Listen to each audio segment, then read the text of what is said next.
Salut YouTube, comment il va? Comment ils vont? J'espère que vous allez bien. Moi, ça va impeccable comme d'hab. On est ici pour vous débriefer avec Twitch. Voilà, n'hésitez pas à dire bonjour à YouTube, Twitch, pour du coup ce petit débrief de Skirmish, mon premier tournoi avec Maître Yi et quasiment mes premières games avec Maître Yi. Finalement, on va pas se mytho, j'ai fait 2 games sur TCG Arena contre le collègue Adibou d'ailleurs, et contre un collègue à moi qui découvre le jeu, histoire de me familiariser un petit peu avec les mécaniques, la decklist, mais j'ai fait un petit peu le saut dans le grand bain cul nu pour mon premier skirmish et dernier, je pense, de l'année 2025, puisqu'à mon avis, je ne pourrai plus en faire avant 2026. Tu connais, je ne sais pas quand vous voyez cette vidéo YouTube, mais tu vois ce que je veux dire, quoi. En même temps, il y a les fêtes et tout, on est occupé. Oh, faut faire les cadeaux un peu là, faut manger la dinde. Pas du tout. Bref, je m'égare. Aujourd'hui, du coup, je vais vous débriefer ça, je vais vous montrer ma decklist. Attention, vous le voyez au nom, ça n'a pas l'air d'être ma decklist, c'était pas la mienne. Et je vais vous débriefer mes games par la suite. Débrief rapide, hein, je rentre pas trop dans les détails. Du coup, avant de rentrer là-dedans, dans le vif du sujet, on met le petit pouce bleu, on s'abonne, c'est pas déjà fait. On remercie bien évidemment les sponsors. Merci beaucoup à la belle carte. Avec le code VALEPL 2025, vous avez 5% de réduction jusqu'à fin 2025 sur le site labelcarte.fr. N'hésitez pas, c'est dans la description. Merci à GameGenic qui nous soutient sur l'année 2025 avec de superbes produits. Donc n'hésitez pas à consommer ces mêmes super produits pour soutenir ceux qui nous soutiennent. Et si vous voulez passer nous voir sur Voct pour notamment du box break et de la carte unité, essentiellement Magic, mais pas que, c'est tous les dimanches à 19h. Code label carte quand vous créez votre compte pour avoir 10 euros offerts. D'ailleurs, normalement, vous voyez cette vidéo à temps. Ce dimanche, gros live de Noël, on va dire. Oui, c'est le 21, mais bon, on va pas le faire à Noël, on ne sera pas là. Gros live de Noël où du coup on fait plusieurs lives multi-TCG du coup d'affilée, à peu près 30 minutes par live, donc on enchaîne, bam bam, avec plein de produits, des bons petits prix régalés, donc n'hésitez pas à passer un saut. Passer un saut, ça se dit pas, mais vous avez compris ce que je veux dire. Bref, on est parti. La decklist, Maître Yi, celui qui a fait second au Regional Qualifier de Houston. Déjà parce que ça a l'air d'être une excellente decklist de Maître Yi. Les ratios me plaisent, tout me plaît dans la decklist. Donc je me suis dit, vu que c'est à peu près ce que j'aurais fait avant de faire un tournoi, avant de jouer Maître Yi, let's go, ça tombe très bien. Je voulais pas spécialement jouer Yi midrange. Je trouve que Aurora c'est juste trop puissant comme carte. Ça fait des choses trop débiles. La seule différence, je vous mets cette decklist en description parce que je ne l'ai pas recréé juste pour une carte, c'est que je n'avais pas de deuxième White Flame Protector. Du coup, j'ai mis une Anivia. Mais très honnêtement, je suis très content de ce choix. C'est un peu parce qu'il me manquait un White Flame, mais aussi ça m'allait de mettre une Anivia parce que c'est meilleur contre Annie. Les Anivia, je m'attendais à beaucoup de Annie. Et en plus, c'est un coût moindre pour un body très correct. Et souvent, le White Flame, on le trouve sur Aura et c'est pas ouf du coup. Donc, je suis content de ce 1-1. Si je devais rejouer la decklist, je rejouerais exactement la même chose en main deck. Simplement, le petit Windfall main deck, un peu taquin, un peu coquin, mais ouais, mais j'accepte quand même. Il est là pour être pioché, ça fait plaisir.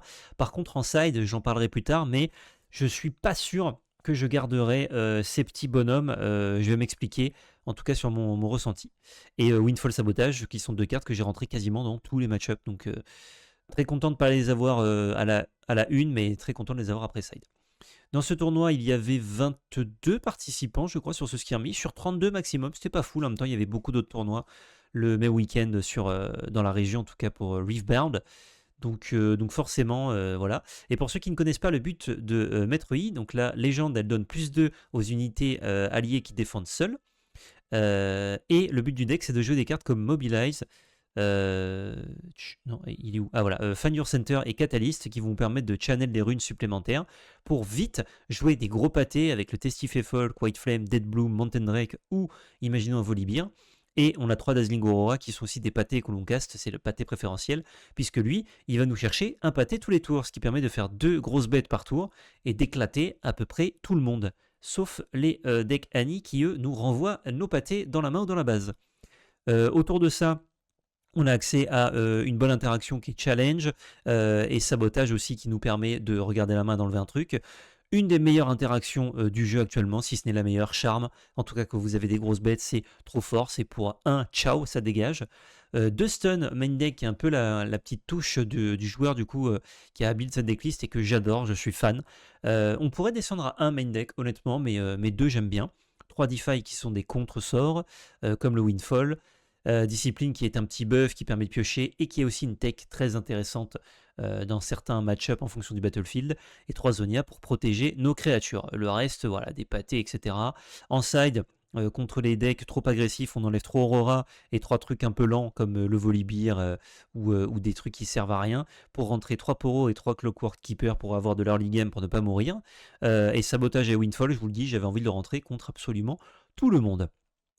Pour le choix des battlefields, celui qui nécessite un point de plus pour gagner parce que nous on va gagner en late game, celui qui empêche les unités de back depuis ce champ de bataille puisque nous on back pas, on a un bonhomme avec Maître Yi, tu sais, et celui-ci qui permet d'avoir une rune de plus pour chaque joueur au début de chacun de nos tours, enfin chacun de nos premiers tours, ce qui nous permet d'avoir 3 ou 4 runes au début et de ramper encore plus vite. Notre champion, c'est Maître Yi, qui a le ganking et qui est Hunter Ready, qui permet de vite se placer sur un battlefield en fait pour avoir 8 en bloc et emmerder l'adversaire. Et après, ganking, il peut nous faire gagner un point tous les tours, comme ça. Touc, ça fait plaisir. Si tu as toujours envie d'entrer les cartes, ce serait pas bien de l'avoir en main, en main deck. Alors, effectivement, mais j'aime bien n'en piocher qu'un, en fait. Mais quand il y a pas mal de match-up où finalement je me disais bah j'ai besoin d'aller chercher ça, d'en avoir plus, et il y a des match-up où je décide quand même les sabotages, les win-wall en plus, sachant que j'ai pas de sideboard gauge, je l'ai fait de tête, donc ça se trouve je fais ça très mal.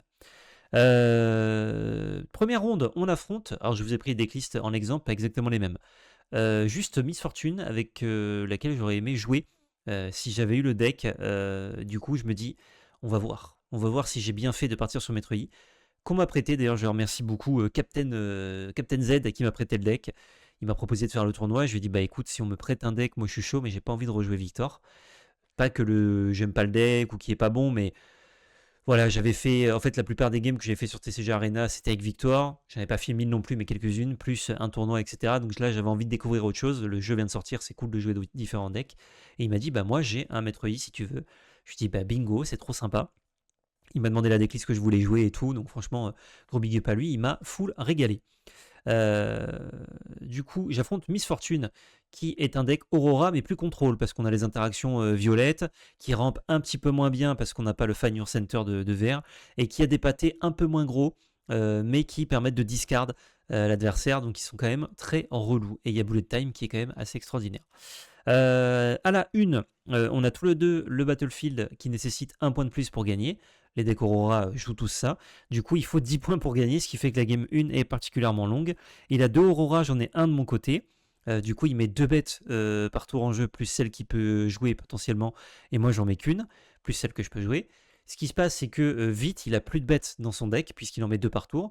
Et j'arrive à prendre des trades, à faire des petits tricks, etc. pour gagner l'avantage. Et à chaque fois, avec une de mes bêtes, j'arrive à en trade 2 à lui.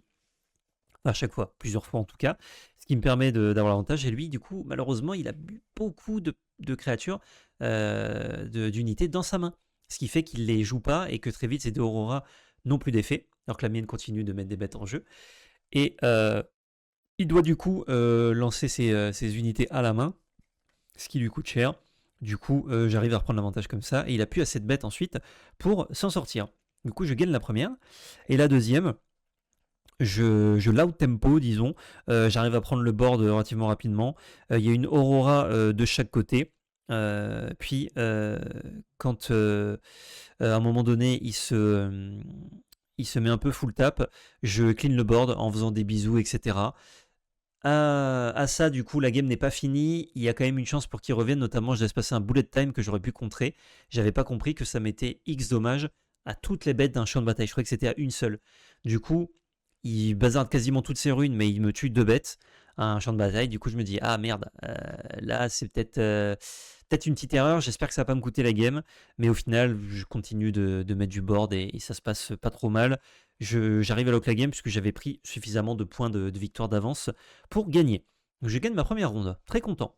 En plus, c'est un très bon joueur qui jouait Annie, je crois, sur d'autres tournois, là, qui est parti sur Miss Fortune. Donc, je me dis, il maîtrisait peut-être pas le deck, mais en tout cas, il sait bien jouer à Riftbound, donc ça fait plaisir. Deuxième round, j'affronte quoi? J'écris en noir sur noir, donc je ne vois pas. Ah oui, j'affronte Yasuo. Yasuo, je connais pas les cartes qu'il y a dedans, donc vraiment full surprise. Donc le but, c'est de jouer Bah, c'est pas forcément cette version encore une fois, mais de jouer mid-range avec quand même un peu de late game, les bonnes interactions du vert et du violet, que des bonnes cartes. Donc franchement, quand je vois la liste, je me dis, c'est dommage que ça fasse pas mieux que ça pourrait clairement être un très bon deck, il y a que des super cartes, mais ça ne marche pas dans le méta actuel, en tout cas pas suffisamment bien. À la une, je fais vite une Aurora qui me carry, hein, je mets des bêtes de par tour et lui il a pas trop de quoi s'en dépêtrer, même s'il avait fait une sortie un petit peu agressive. Je lui attrape une bête, il n'arrive pas à challenge, une fois que je suis posé sur les champs de bataille, sur les battlefields, c'est mort pour lui. Deuxième, il joue aggro et il swap sur la légende, je sais pas si elle est dans le deck là. Non, peut-être en side. Non plus. Sur le champion, pardon, pas sur la légende, qui, quand on le déplace 3 fois, fait gagner un point de victoire. Et il arrive à le faire dans un tour. Donc là, dans un seul tour, il gagne 3 points de victoire. Je fais va falloir courir. Heureusement, je cours bien, puisque j'arrive à blinder en fait les deux battlefields grâce à Aurora encore une fois. Et à partir de ce moment-là, il y a un tour où il peut essayer de faire quelque chose. J'ai un petit DeFi pour me prémunir. Et derrière, je lock complètement la game. Troisième ronde, Yasuo. Pas le même joueur évidemment, sinon ce serait bizarre que j'affronte encore une fois. Il y avait 5 rondes, au fait, into top 8. Je ne l'avais pas précisé. Troisième ronde, j'affronte encore une fois Yasuo. Et là, je peux pas trop vous décrire mieux la game 1 et 2 que Aurora. Voilà, Aurora à la 1 et à la 2. À la 1, je trade à tout prix. Même quitte à envoyer des Dead Bloom, est-ce que ce soit pas ouf pour me faire avoir sur des tricks. Tant pis, je trade parce qu'en fait, je veux pas qu'il ait de bench. Moi, je sais que j'ai ma Aurora qui tourne et que du coup, bah, ça va me permettre de garder l'avantage. C'est ce qui se passe du coup à la 1. À la 2, il a pas trop d'early ni de move. Et du coup, quand je trouve ma deuxième Aurora, ça me met le dernier clou sur le cercueil et ça me permet de juste mettre un maximum de créatures. Je me fais un peu avoir parce que des fois, je crois que je sais plus si c'est la 1 ou la 2, je garde des runes open pour faire des contres, des tricks, etc. Mais ça marche pas comme on me l'a expliqué. En tout cas, j'avais mal expliqué. J'avais mal compris, pardon, comme on me l'a expliqué. Du coup, mon adversaire est sympa, me dit bah non, non, ça marche pas comme ça, quoi. Ça fait pas ce que tu penses. Du coup, je fais ah mince, bah du coup, bah, le spell sert à rien, je le reprends en main. Je lui ai donné l'info en tout cas de deux cartes. Et du coup, malheureusement, je me fais un peu attraper là-dessus, mais je suis pas puni puisque je gagne quand même 2-0 la bagarre, donc ça fait plaisir. Ensuite, j'affronte Kaisa qui me propose de faire draw puisqu'on va vérifier. On n'est que 22 joueurs, on est à 3-0 tous les deux. Il y a deux autres joueurs, je crois, potentiellement à 3-0, mais pas plus. Donc on fait draw, ce qui nous assure normalement la place en top 8. On fait quand même 3 games pas sidés juste pour le plaisir, pour voir un peu ce que ça donne. Et je gagne 2-1, mais bon, c'est des games sans enjeu, on va dire. Peut-être que l'adversaire ou moi-même, on jouait pas spécialement de façon optimale, mais on se dégourdit les cartes, comme on dit. Cinquième ronde, j'affronte normalement. J'affronte quoi normalement? Je ne sais plus. J'affronte Annie, oui voilà. J'affronte Annie, mais du coup l'adversaire ayant dû jouer sa game précédente, il est en 4-0, donc lui il n'a pas du tout besoin de faire sa game. Donc je lui propose de draw, moi ça me va, de toute façon c'était pas sidé, on allait faire le toss à chaque fois pour savoir qui commence. Et du coup on en fait juste une parce qu'il avait... il réfléchit beaucoup quand on joue Annie, hein, forcément, donc un peu fatigué. On en fait une petite que je gagne parce qu'il n'a pas d'early game, mais voilà, ça ne compte pas. On est top 8. On est top 8, ça fait plaisir sur ce premier skirmish avec, encore une fois, je le rappelle, découverte du deck de Metroid. Donc on est content. Premier quart de finale. Premier quart. Il n'y a qu'un quart. Je suis con. Metroid Aurora contre moi, qui n'avait pas beaucoup d'expérience non plus sur le pack. Il avait pas mal joué Yi midrange, il m'a dit, mais pas beaucoup Yi Aurora. À la une, j'ai une Aurora. Il en a deux. Du coup, comme à la première game, je me dis ok, va falloir trade, va falloir gérer. Mais lui, il joue un peu plus midrange, malgré qu'il joue des Aurora, puisqu'il joue des Kiana et des Blitzcrank. Ça l'évite d'être à poil dans certains match-ups, notamment Annie. Et les Blitzcrank l'aident dans le match-up Mirror, mais pas les Kiana. Enfin, un peu, mais pas ouf quoi. Du coup, nos deux Aurora trouvent des Dead Bloom pas quand il faut. Les deux fonctionnent pas de ouf. Les White Flame pas quand il faut non plus, mais ça met quand même des bêtes en jeu. Et il a plus de bêtes que moi, mais des bêtes plus petites, donc j'arrive à attraper ces bêtes, le trade game comme quand je jouais contre MF, ce qui me permet de m'imposer. On avait tous les deux Battlefield qui fait plus un point forcément. À la 2, se pose un choix intéressant. Est-ce que pour passer en dessous, sachant qu'il n'y a plus le Battlefield qui demande un point de plus, on sort les Aurora et on rentre les petites bêtes? Je décide de ne pas le faire parce que je pense qu'il faut jouer l'Aurora pour écraser l'adversaire en mirror et avoir plus de grosses bêtes. Mon adversaire décide de virer ses Aurora et de rentrer les petits poros. Et quand il découvre que moi je ne le fais pas, il fait Ah, tu ne le fais pas toi. Intéressant. Et du coup, c'est ce qui me permet de win. Je trouve une Aurora et après, juste, je mets 2 gros body par tour. Et malheureusement, lui, il n'a pas la value que fait Aurora parce que c'est ça qui est intéressant avec Aurora. C'est pas que ça met une grosse bête en jeu tous les tours. Enfin, si, c'est ça, hein, mais c'est qu'en fait, ça fait virtuellement piocher une carte. Parce que ça vous met en jeu une carte pas de votre main. Du coup, ça fait que vous faites plus une carte tous les tours, ce que vous ne faites pas sinon dans Metro, il n'y a quasiment aucun moteur de value. Donc c'est très important les Aurora pour ça. Et c'est mon avis, c'est qu'en fait, peu importe le match-up, on ne décide jamais les Aurora. Voilà, même si ça va trouver du coup des trucs pas ouf, vaut mieux rentrer des poros et garder l'Aurora, j'ai l'impression, que faire ça, sauf peut-être contre Jinx et Victor, qui sont des decks extrêmement aggro, qui pour le coup, eux, nécessitent d'avoir de leur league game et qui nous interdisent de jouer Aurora, mais c'est assez particulier. Du coup, je gagne ce quart de finale, pourquoi je l'appelle le premier. Et on passe en demi. En demi, j'affronte Yi Midrange. Donc pas de Aurora, qui est un match-up, je pense, plutôt à mon avantage, mais bon, encore une fois, je n'ai jamais fait le match-up avant cette fois-ci. À la une, j'ai Aurora qui tient son aggro. Il y a les double fields qui demandent du coup d'avoir 10 PV, ce qui n'est pas étonnant. Mais j'ai le temps du coup de faire de la value avec mes Aurora et du coup de gagner les games. Parce qu'en fait, elle était assez close, on est à 5 points de victoire chacun. Mais quand je commence à avoir trop de bêtes que lui, il peut jamais gérer, en fait, il revient pas quoi. Donc en fait, il la concède parce que juste je vais gagner 2 points par tour et on n'est pas trop timé, enfin on a 1h15 pour jouer les games donc ça va, mais il dit ça sert à rien, on va passer à la suivante et il a raison je pense. À la deuxième, il agresse encore plus. Malheureusement, donc il commence, il avait gagné le toss. Je pioche rien. Euh, j'ai besoin de top deck, on va dire, sur Aurora en fin de tour pour survivre un tour et potentiellement revenir. Mais malheureusement, elle ne trouve pas un Dead Bloom qui m'aurait permis de survivre. Elle trouve un dragon des montagnes de merde. Ce qui fait que je perds cette deuxième game. Et la troisième game, j'ai Aurora en main de départ, j'ai de la rampe, je me dis ok, on va jouer une game, on va être frais. Mais attention, il est quand même midrange aggro, midrange dynamique, ça peut être chaud. Il me fait sabotage. Donc il regarde ma main, il m'enlève une carte non unité, il m'enlève Aurora. Mais au moment où il fait ça, j'ai une main full port. J'ai vraiment que des ports entre 8 et 10. Pouh. Donc on est là pour poser du port. C'est pas dit que j'y arrive quand même, parce que dans cette version, il y a beaucoup de tricks, style discipline, en garde, etc., qui permettent d'aller chercher justement un pâté en face. Et comme j'en joue un par tour, potentiellement, c'est chaud, quoi. Surtout que s'il a 2 tricks, la plupart de ses bêtes, parce qu'il les met avant moi sur champ de bataille, vont être plus grosses que mes pâtés qui attaquent. Donc ça veut dire que je peux me faire empaler. Donc c'est compliqué. Il y a un peu une bagarre de contre-buff d'ailleurs à un moment. Il fait un buff, je contre. Il refait un buff, je recontre. Il contre mon contre, puis il refait un autre buff. Brah. Donc il vide un peu sa main moi aussi. Et il arrive à draw, je crois. Draw ou à survivre. Et moi du coup je perds une bête là-dessus. C'est un testif folk, donc au moins je fais ma value.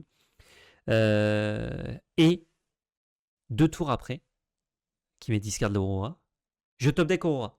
J'en retrouve une. Du coup, la game se passe très bien puisque je mets une Aurora en jeu. Et là, c'est parti. Et une fois qu'il y a Aurora, malheureusement, il ne gère jamais. Et je gagne 8 points de victoire à 5. Ce qui m'amène en finale. Finale. Et j'affronte, alors je sais pas si c'est cette decklist, mais à mon avis, elle est très très semblable. Hein. J'affronte Annie. Attention Annie, le match-up est dégueulasse. Il n'est pas ingagnable, mais il est dégueulasse. Surtout pour la version Aurora. Euh, Le gagnant gagne du coup un bail pour un regional qualifier dans l'année, donc par exemple Bologne qui est le prochain, et un tapis Blitzcrank. Et le deuxième gagne les cartes promo et pas de bail et pas de tapis. Voilà. Donc c'est chaud. On fait la bagarre. Je décide de ne pas mettre mon Battlefield plus un point de victoire au début. Parce que je me dis, il va commencer, c'est lui qui a le toss. Il va commencer avec ça, même s'il n'a pas le toss, hein, pour gagner un point de victoire en plus. Et je veux pas que mon Battlefield serve à annuler le sien. Parce qu'en fait, dans tous les cas, quand il a plus d'un point de victoire, surtout s'il commence, c'est vraiment dur de gagner avec Maître Yi. Donc je préfère lui laisser une game complètement, me dire ah, tiens, tu l'as gagné celle-là, tant pis, surtout s'il fait une bonne sortie. Et que mon Battlefield qui nécessite un point de victoire en plus me serve, notamment quand c'est lui qui va commencer pour tempérer un peu. Du coup, il commence effectivement avec le Arena's Greatest. Et il garde à 4, ça c'est pas bon signe quand tu joues contre Annie. Il fait une sortie aggro de fou. J'arrive quand même à ramper dans Aura, mais qui trouve une bête c'est trop tard. Il m'a fait des tricks, il m'a fait 3 points par tour. C'est un enfer, il a une main pleine, juste c'est ciao. Voilà, la première je lui ai laissé. Enfin, je lui ai laissé. Même si je m'étais en Battlefield, en fait, j'étais tellement loin de pouvoir. Le tour en fait où il gagne à 8 en hold, il pouvait gagner à 8 en prenant 2 Battlefield. Donc en fait, enfin à 9 du coup en prenant 2 Battlefield. Donc en fait, ça aurait rien changé. Ça aurait rien changé du tout. Sachant que mon Battlefield, c'était celui qui empêche de move. Donc je l'avais quand même mis pour essayer de le gêner un peu. Mais si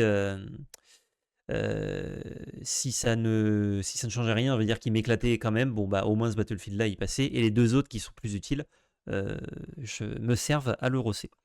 Deuxième, il a pas d'early game. Je mets le Battlefield qui m'aide à avoir une rune en plus pour avoir plus de chances de ramper. Je pose 2 bêtes rapidement, donc je side dans mes petits kikis. Je gère des tentatives de tricks, etc. avec des grosses vagues grâce à mon stun. Donc trop fort contre Annie le stun. Et ensuite j'ai un contre backup pour pas qu'il fasse de magie à la fin, mais il était déjà derrière.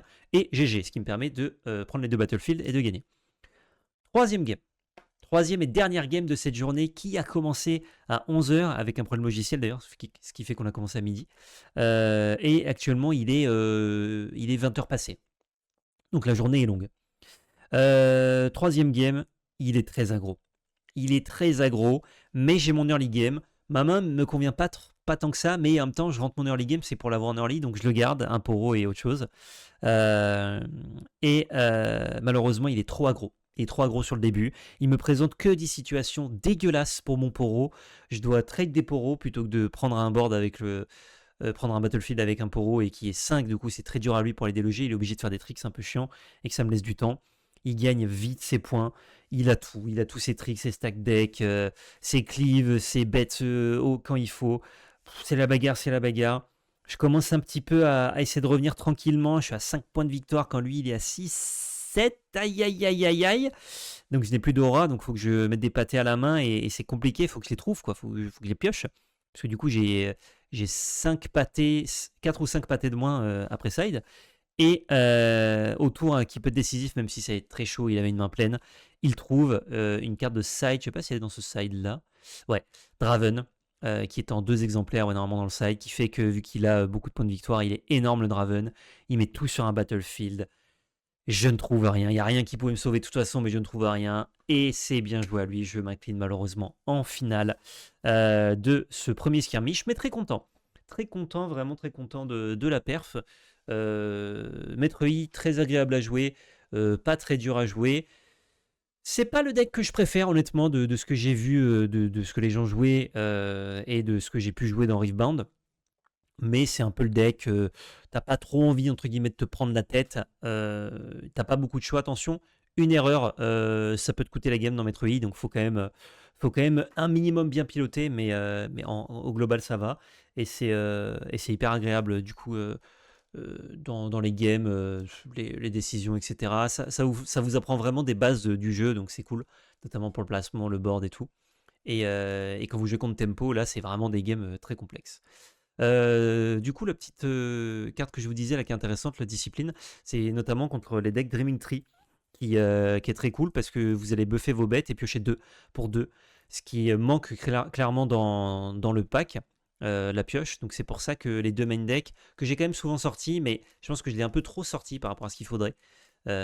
C'était vraiment très cool, quoi. Final contre Magad, c'est mon ancien teammate Lorcana et j'ai juste un beau parcours quand même. Ah, c'est un collègue à toi? Incroyable. Donc on a gagné des cartes promo que je peux pas vous montrer parce que la boutique ne les a pas reçues malheureusement. Ils me les enverront. J'espère. Sinon j'ai juste pas mes cartes promo, ce qui est dommage. Et j'ai des petits boosters que j'ai pas ouverts évidemment parce qu'on va s'ouvrir ça ensemble. Donc, normalement, c'est la Zoo. C'est un peu floutasse. Boum, mise au point. On pousse le stream deck, on pousse ça. Et j'ai eu en plus, comme pour me rappeler de ma défaite, un petit stand en acrylique. Annie, qui est trop mimi, choupi. En plus, c'est un personnage que j'aime bien au global. Et je peux vous dire que Annie, c'est, je pense, le tier 1, voire le tier 0 d'assez loin, actuellement. Et apparemment, au 7-2, d'ailleurs, c'est toujours le cas. Donc, c'est pas une très bonne nouvelle, sauf pour ceux qui jouent Annie. Mais let's go. On s'ouvre ça, évidemment, on veut une grosse dingue. Et la paf pour le skirmish, c'était combien? C'était 17 €. Voili voilou. Let's gong. J'espère avoir du réassort aussi de produits chapitre 1, mais là, des petits boosters pour compléter ce que j'ai pas, ça me régale. Si j'ai des petits Sprite Mother aussi, c'est cool. Promising Future, ça, on s'en bat les couilles. Une Pachito Leona, je crois que j'en avais déjà une, c'est pas mauvais. Oh, mais dis donc! Mais dis donc, c'est pas une Dazzling Aurora. Alors j'ai déjà les 3 miennes, puisqu'on m'a prêté Maître Yi, mais il n'y avait pas les Dazzling Aurora. J'ai joué les miennes. Mais c'est juste une Dazzling Aurora en fait. On se régale là. Incroyable. Incroyable, incroyable. Ça fait plaisir. Grosse value. Ah bah là ouais. On a de la très très grosse value. Allez, on enchaîne. C'est comme Cool Chain. Let's gong. Quoique je vais la garder la 4ème, parce que je pourrais tricher comme ça quand j'aurai ma misfortune. Je plaisante, ne faites pas ça chez vous. Deuxième booster. C'est cool là les débuts de... Oh, Sprite Mother, parfait, ma 3ème. Les débuts de TCG, parce que du coup, même les communes co que t'as pas en 3 exemplaires, t'es content de les avoir. Ah, il y a des Unco avant une rare. Ah oui, c'est une foil, c'est pour ça. Convergent Mutation, d'ailleurs, très bonne carte à avoir en foil, là, le petit Watchful Sentry. Ça, je crois qu'on s'en fout complet. D'ailleurs, attendez, c'est un peu floutasse, non? Ah, c'est mieux là? Voilà. Ensuite, on a... oh, un Mind Splitter, j'en avais pas deux. Ça se joue souvent par 2, voire même par 3 ouais, dans les decklists. Et une Pachito Rune, ok. Je le mets là, c'est quand même cool. Je crois que ça vaut des sous un peu Mind Splitter d'ailleurs. J'ai pas tous les prix en tête. Salut Guitare, comment il va? Trouve tout pour MF, ouais, j'avoue. Bah, après, j'avais déjà Dazzling Aurora, donc au final, ça change rien, je vous des sous. Bon, je passe les communes, hein, tu connais. Last Stand, pas ouf. Un Draven, ça c'est une bonne carte. Très très bonne carte. Oh! Attention, attention, je vous en supplie, pas l'Yasuo. Bon, c'est une showcase, mais qui vaut rien et que j'ai déjà. Donc pas ouf ce Yas malheureusement. Et même pas de petite rune. Dommage, dommage. Plus que 3 boosters. J'ai win mon skirmish, je suis bien. Oh, tu le win avec quoi? Bien joué à toi. Les Gargash. Allez, on peut encore le faire là. Une petite overnumbered là. Je demande pas grand chose. Si, je demande beaucoup. Jinx. Je sais pas si c'est très bien. Ouais, Lee Sin. J'ai dire non, c'est Blind Monk. Non, c'est Lee Sin, Blind Monk. Ok. Oh! On a une Kaisa. Alors, c'est pas celle qu'on veut, malheureusement, mais c'est une overnumbered ça, si je ne dis pas de bêtises. Ou c'est une alt. Non, c'est une overnumbered ça. Je m'y perds avec tous les TCG là. Aidez-moi le chat. Ça c'est bien, je crois. Juste une alt. Bon, c'est sur une carte qui est pas ouf, mais très joli le traitement en tout cas. Et un petit calme rune. Je vais sortir 2 i du top 8 pour finir sur un Timo. Bien joué. 12A, ça doit dire alt. Ouais, c'est ça. Ouais, elle est très jolie. Ensuite, Falling Comet en foil, nice. Raging Firebrand. Oh. Oh, Cassian Rain, magnifique. Bah dis donc, je chatte moi. Je chatte sur mes petits boosters de l'eau, ça fait plaisir. C'est très joli. Je sais pas si ça coûte encore très cher, Cassian Rain, mais c'est très beau et j'en avais pas. Donc je suis content. Je vais garder ça fort.